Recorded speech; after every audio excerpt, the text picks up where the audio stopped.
नमस्कार, सत्यदर्शन न्यूज मध्ये आपले स्वागत आहे. मी पायल शहा. एक नजर टाकूया आजच्या ठळक घडामोडीवर. तुम्ही मुंबईत कसे येऊ देत नाही, तुमच्या बापाची पेंड आहे का? मनोज जरांगे पाटील. आम्ही मोजत नसतो आणि ऐकतही नसतो. आम्ही कायद्याचा सन्मान करतो. आम्ही तुम्हाला परवानगीचा अर्ज दिलाय. तुम्ही परवानगी द्या, नाहीतर नका देऊ. मी जात असतो. ठरलं आमचं द्यायचं, मी जाणार. रात्रंदिवस बसणार. तुम्ही काय करणार ते आम्ही बघणार.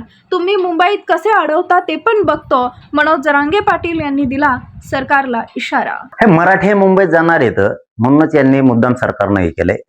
याच्यात काय झाकून ठेवण्यासारखं काहीच नाही. हे सत्तेच देशापुढे उघडं पडलंय. परंतु सरकार विरोधात रोष याच्याच मुळे जातो. याचं कारणच खरं आहे की लोकांनी यांना सत्तेवरती बसवलंय, मराठ्यांनी यांना सत्तेवरती बसवलंय आणि त्याच मराठ्यांना मुंबईत गोरगरिबांना येण्यापासून रोखणं म्हणजेच रोष वाढण्याचं कारण फक्त सरकार आहे. म्हणजे कायदा हातात आम्ही देतोय, तुमच्या सत्ता आम्ही तुमच्या हातात देतोय आणि तुम्ही त्याचा गैरवापर करताय. अरे लोक तुम्हाला निवडून याच्यासाठी देतात की कसल्याही परिस्थितीत आपण जर मुंबईला कुठे गेलो तर आपले माणसं, आपलं सरकार बसले तिथं, आपले फडणवीस, आपले शिंदे, आपले दादा बसलेत तिथं, म्हणून लोक जातात. जे आपले म्हणून बसले तेच आपल्याला मुंबईत येऊ नको म्हणतात. म्हणजे ही खूप मोठी दहशत झाली, ही दादागिरी झाली सरकारची आणि चालत नसती. आम्ही मोजित नसतो आणि आम्ही ऐकत नसतो. कायद्याचा सन्मान करतो का आम्ही? तर हो, आम्ही करतोय. आम्ही तुम्हाला अर्ज दिलाय परवानगीचा. तुम्ही परवानगी द्या, नाही तर नका देऊ. याचा अर्थ नाही दिली तुम्ही तर कायद्याचा सन्मान तुम्हीच करत नाही. मी जात असतो. ठरलं आमचं मुंबईला यायचं, मी जाणार. रात्रंदिवस बसणार. तुम्ही काय शिजून देणार नाहीत का, भाकरी खाऊन देणार नाहीत ते आम्ही बघणार आणि तुम्ही कसे मुंबईत अडवतो ते बी आम्ही बघ. तुम्हाला प्रश्न सोडवायचे नाही, सत्य तर मराठ्यांकडून बसवायचं, गोरगरिबांचं वाटोळं पण करायचं आणि अडथळ्यात काय संबंध आहे? मुंबईतल्या बांधवांनी समजून घ्या. आमच्यामुळे तुम्हाला त्रास होईल का? तर एखाद्या दिवस नक्की होईल. आम्हाला 10-15 दिवस सांभाळून घ्या.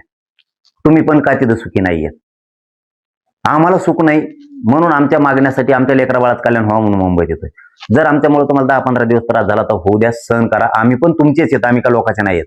मुंबईत कोणी सुखी नाहीये, ना व्यावसायिक सुखी आहे, ना तिथं आगरीकुळी सुखी आहे, ना मासेमारी करणारा सुखी आहे, ना तिथला कोणचाच समाज सुखी नाही तिथं. ना तिथला मराठी माणूस मुंबईतला सुखी आहे, ना तिथला परप्रांतीय सुखी आहे, ना तिथं जैन मारडी सुखी आहे, ना तिथं दलित मुस्लिम सुखी आहे, ना तिथं मराठा सुखी आहे, ना तिथं ओबीसी सुखी आहे. कोण सुखी आहेत तुम्ही तरी? मग कोणाला सुख नाही तिथं यांच्यामुळं.